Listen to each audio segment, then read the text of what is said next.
एक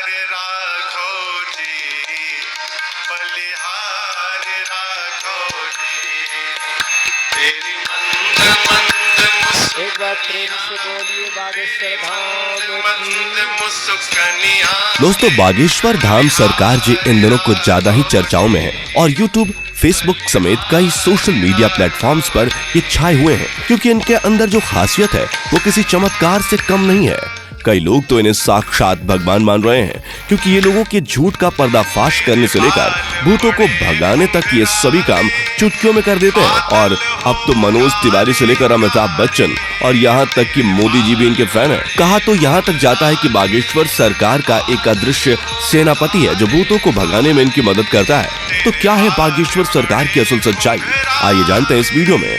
दोस्तों, यूँ तो हमारे देश में कई बाबा आए और कई गए, कई सारे लोगों ने उनके आश्रम में माथे टेके, यहाँ तक कि बड़े बड़े फिल्मी सितारों ने भी इनके दरबार में अपनी हाजिरी लगाई। लेकिन इस समय जो प्रसिद्धि बागेश्वर महाराज जी को मिल रही है वो आज तक किसी को नहीं मिली है। लंबे लंबे बालों वाले, माथे पर चंदन और अक्सर सिर पर पगड़ी बांधे नजर आने वाले बागेश्वर धाम सरकार जी की बात ही कुछ और है। और इस चीज का सबसे बड़ा सबूत बड़े बड़े फिल्मी सितारों का इनके दरबार में आके इनके प्रवचन और गीत सुनना है। फिर चाहे मोदी सरकार के सबसे दिग्गज नेता मनोज तिवारी हो या फिर साउथ इंडियन फिल्म इंडस्ट्री के सुपरस्टार सुमन तलवार, जिन्होंने बागेश्वर धाम आकर बाबा के नाम पर ठुमके भी लगाए और हाथ जोड़कर नमस्कार भी किया। अभी हाल ही में सदी के महानायक अमिताभ बच्चन जी की एक वीडियो बहुत ज्यादा वायरल हो रही है जिसमें वो बैठकर बाबा के कीर्तन का आनंद ले रहे हैं। लेकिन दोस्तों, ये एक रात का चमत्कार नहीं है बल्कि इसके पीछे एक ऐसे बच्चे की कहानी छुपी हुई है जिसके संघर्ष के बारे में जानकर आपके भी होश उड़ जाएंगे। हजारों की संख्या में लोग अपनी मनोकामनाओं को पूरा करवाने और अपनी तकलीफों को दूर भगाने के लिए बागेश्वर धाम दर्शन के लिए पहुंच जाते हैं और ये सब कुछ मुमकिन हो पाया है बागेश्वर धाम जी के चमत्कारों की वजह से। कहा जाता है कि स्वयं हनुमान जी की कृपा बागेश्वर बाबा के ऊपर बनी हुई है और उन्हीं की असीम शक्तियां हैं जिनकी सहायता से बागेश्वर धाम सरकार किसी के भी मन की बात को जान लेते हैं और उसके बताने से पहले ही कागज पर उसकी समस्याएं लिख देते हैं, जिसके कई सारे प्रमाण आपने इनके वायरल वीडियोस में देखे ही होंगे। स्टेज पर आकर जब कोई अपनी परेशानी बताता है तो बागेश्वर महाराज उसे पहले से ही लिखे हुए पर्चे को पढ़ने के लिए कहते हैं, जिसे देखकर भक्तगण पूरी तरह से आश्चर्यचकित रह जाते हैं क्योंकि उन्होंने अभी तक अपनी दुखों को और परेशानी को बाबा को बताया भी नहीं था। उससे पहले ही उनके बारे में बाबा पर्चे पर लिख चुके थे, जिसके बाद बाबा सभी के सामने परेशानियों का हल बताते हैं और भक्तों को ये विश्वास दिलाते हैं कि उनकी परेशानियां दूर हो जाएंगी। लेकिन दोस्तों, आपको बता दें कि बागेश्वर धाम काफी सख्त मिजाज के भी हैं क्योंकि अगर कोई इनके सामने झूठ बोलता है या फिर गलत नीयत के साथ अपनी इच्छाएं लेकर पहुंचता है तो ये उसकी पोल खोलने में भी कोई कसर नहीं छोड़ते। लेकिन ज्यादातर इनके पास परेशान लोग ही आते हैं। इनमें से कुछ लोग वो होते हैं जिनके ऊपर किसी भूत प्रेत का साया होता है, लेकिन बाबा के सामने आते ही वो भूत प्रेत का साया भी चुटकियों में भाग जाता है क्योंकि इनके ऊपर हनुमान जी की असीम कृपा है। वो कहते हैं ना कि भूत पिचास निकट नहीं आवे, महावीर जब नाम सुनावे। दोस्तों, हनुमान जी के परम भक्त बागेश्वर सरकार जी का असली नाम पंडित धीरेन्द्र कृष्ण शास्त्री है, लेकिन लोग इन्हें बागेश्वर धाम महाराज और बागेश्वर सरकार के नाम से जानते हैं। पंडित धीरेन्द्र कृष्ण शास्त्री जी का जन्म 4 जुलाई 1996 को मध्य प्रदेश के छतरपुर जिले के छोटे से गांव गढ़ा में हुआ था। ये एक बहुत ही गरीब पंडित परिवार से ताल्लुक रखते हैं। बागेश्वर सरकार ने अपने एक इंटरव्यू के दौरान बताया था कि जब वो मात्र 9 साल के थे तब उनका मन बालाजी महाराज की सेवा में लग गया था। इन्हें हनुमान जी की भक्ति और उनके प्रेम के सिवा कुछ भी नजर नहीं आता था। बागेश्वर महाराज जी का कहना है कि हनुमान जी की भक्ति और उनकी कड़ी साधना का ही परिणाम है कि उन्हें ऐसी सिद्धियां प्राप्त हुई हैं जिनकी वजह से वो लोगों की सहायता कर पाते हैं। असल में इन्होंने अपनी शुरुआती शिक्षा अपने दादाजी के साथ रहकर प्राप्त की थी। कहा जाता है कि इनके दादाजी भी अपने समय के बहुत बड़े विद्वान शास्त्री हुआ करते थे और उन्हें भी दिव्य शक्तियां प्राप्त थी। इनके दादाजी भी दिव्य दरबार लगाकर लोगों की समस्याओं का हल करते थे। तभी से इन्होंने अपने दादाजी को अपना गुरु मान लिया और उनसे ही सारी चीजें सीखने लगे। दादाजी के साथ रहकर इन्होंने रामायण, महाभारत और गीता जैसे धार्मिक ग्रंथों का अध्ययन किया। लेकिन अगर इनकी प्रारंभिक शिक्षा की बात की जाए तो बागेश्वर सरकार ने अपने गांव से ही 8वीं तक पढ़ाई की और फिर उसके बाद अपनी आगे की पढ़ाई पूरी करने के लिए वो गांव से करीब 6 किलोमीटर दूर जाया करते थे क्योंकि गांव में हाई स्कूल नहीं था। इसी तरह इन्होंने 12वीं की परीक्षा दी और 12वीं पास करने के बाद इन्होंने बैचलर ऑफ आर्ट्स में अपना ग्रेजुएशन भी पूरा किया। यानी कि हनुमान जी की असीम कृपा के साथ साथ बागेश्वर सरकार के पास डिग्रियां भी हैं। बता दें कि अपने ग्रेजुएशन के दिनों से ही धीरेन्द्र कृष्ण अपने दादाजी की तरह बालाजी महाराज की सेवा करने लग गए थे।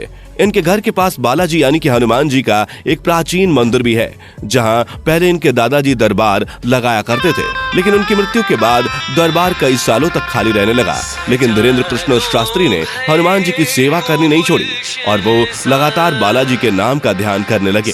लंबे समय तक ध्यान में लीन रहने के बाद इनके ऊपर बालाजी और उनके स्वर्गीय दादाजी ने अपनी कृपा दिखाई और अचानक से ही उन्हें असीम शक्तियों का एहसास होने लगा। उन्हें महसूस हो रहा था कि वो लोगों के मन की बातों को समझ सकते हैं, वे क्या चाहते हैं, उनके दिमाग में क्या चल रहा है। ये सारी बातें वे बिना कुछ कहे ही समझ जाते थे और उनका निवारण भी बताते थे। अपनी इन शक्तियों का इस्तेमाल करके इन्होंने लोगों के कष्टों को दूर करना शुरू कर दिया। लोग जब इनके पास अपनी समस्या लेकर आते थे तो ये पहले से ही उनके मन की बात समझकर उन्हें समस्या का समाधान बता देते थे। धीरे धीरे धीरेन्द्र शास्त्री जी को ये समझ में आ गया कि उनके अंदर उनके दादाजी की ही तरह दिव्य शक्तियां मौजूद है। तब जाकर उन्होंने अपना दरबार लगाना शुरू किया और यहीं से धीरेन्द्र कृष्णा शास्त्री बागेश्वर धाम सरकार के नाम से फेमस होने लगे। मंगलवार और शनिवार को अपना धाम लगाकर ये भक्तों के दुख तकलीफों का निवारण करते हैं। जिनकी अर्जी लगती है उन्हें बागेश्वर धाम अपने पास बुलाते हैं और उसकी समस्या को उसके बिना कुछ बोले ही सवाल और सवालों का हल एक पर्चे में लिख देते हैं, जिससे लोगों का विश्वास बागेश्वर धाम पर और भी ज्यादा बढ़ने लगा है। आप ये जानकर हैरान रह जाएंगे कि बागेश्वर धाम सरकार ने केवल भारत में ही नहीं बल्कि पूरी दुनिया में अपने दरबार लगाए हैं और लाखों की भीड़ इकट्ठा करके उनके दुखों का निवारण किया है। कुछ लोग तो इन्हें साक्षात भगवान का दर्जा देते हैं। हालांकि कुछ महिलाएं ऐसी भी हैं जो बागेश्वर धाम सरकार की खूबसूरती को देखकर उनके ऊपर अपना दिल हार बैठती हैं और उनकी बातें सुनने और उन्हें एक नजर देखने के लिए उनके धाम पहुंच जाती हैं। लेकिन अपने सख्त मिजाज के लिए मशहूर बागेश्वर महाराज जी का ध्यान इस तरह की चीजों पर बिल्कुल भी नहीं जाता। वैसे दोस्तों, हमारे देश में जहां बाबाओं और तांत्रिकों की छवि इतनी ज्यादा खराब हो गई है, जिनमें से आधे से ज्यादा तो जेल की हवा खा रहे हैं, जैसे ही जनता किसी बाबा पर अपना विश्वास दिखाती है वैसे ही उसके काले कारनामों का चिट्ठा खुलने लगता है, जिस वजह से लोग अब इन चीजों पर विश्वास करने से घबराने लगे हैं। इस माहौल में अगर कोई 26 वर्षीय शख्स अपनी दिव्य शक्तियों से लोगों को हैरान कर दे तो दुनिया के मन में सवाल तो उठेंगे ही और इन्हीं सवालों का जवाब ढूंढने के लिए कई मीडिया कर्मी भी बाबा के दरबार में चोरी चुपके जा चुके हैं ताकि वो बागेश्वर धाम की सच्चाई जान सके। लेकिन इतने सारे स्टिंग ऑपरेशंस के बाद भी कोई जान नहीं पाया कि आखिर कैसे बागेश्वर महाराज लोगों के मन की बात जान लेते हैं, क्योंकि कई सारे जो नए लोग दरबार में आए होते हैं उनकी अर्जी लग जाती है और जब वो बाबा के सामने जाते हैं तो उनके मन की सारी बातें बाबा पहले से ही लिख चुके होते हैं। इस तरह की चीजें देखकर मीडिया कर्मियों के भी होश उड़ गए और वो लगातार बागेश्वर महाराज को लेकर जांच पड़ताल कर रहे हैं, लेकिन अभी तक उन्हें कोई भी ऐसी चीज प्राप्त नहीं हुई है जिसे लेकर वो बागेश्वर धाम सरकार के ऊपर किसी तरह का सवाल उठा सके या उन पर कोई आरोप लगा सके। शायद इसीलिए बड़े बड़े नेता और अभिनेता बागेश्वर धाम पर विश्वास करने लगे हैं। वैसे दोस्तों, इनके बारे में एक बात बहुत ज्यादा प्रचलित है, वो ये कि इनका एक सेनापति भी है जो किसी को दिखाई नहीं देता। वो सेनापति बागेश्वर धाम सरकार की रहस्यमयी तरीके से मदद करता है। हालांकि ये बात कितनी सच्ची है और कितनी झूठी ये तो कोई नहीं जानता, लेकिन बागेश्वर महाराज के भक्तों का मानना है कि बाबा के पास कोई ना कोई रहस्यमय शक्ति जरूर है जिसकी सहायता से वे भूतों प्रेतों को डरा कर भगा देते हैं। और भक्तों का ये कहना है कि जिस किसी का भी भूत बाबा ने भगाया है उसे आज तक कोई परेशानी नहीं हुई है। तभी तो इनके दरबार में लाखों लोग आते हैं, नहीं तो आज के समय में किसके पास इतनी फुर्सत है कि वो किसी बाबा के दरबार में जाकर उसके प्रवचन सुने। तो दोस्तों, आज के लिए सिर्फ इतना ही। जाने से पहले वीडियो को लाइक शेयर जरूर करें और ऐसे ही और वीडियोस के लिए चैनल को सब्सक्राइब करके बेल नोटिफिकेशन को भी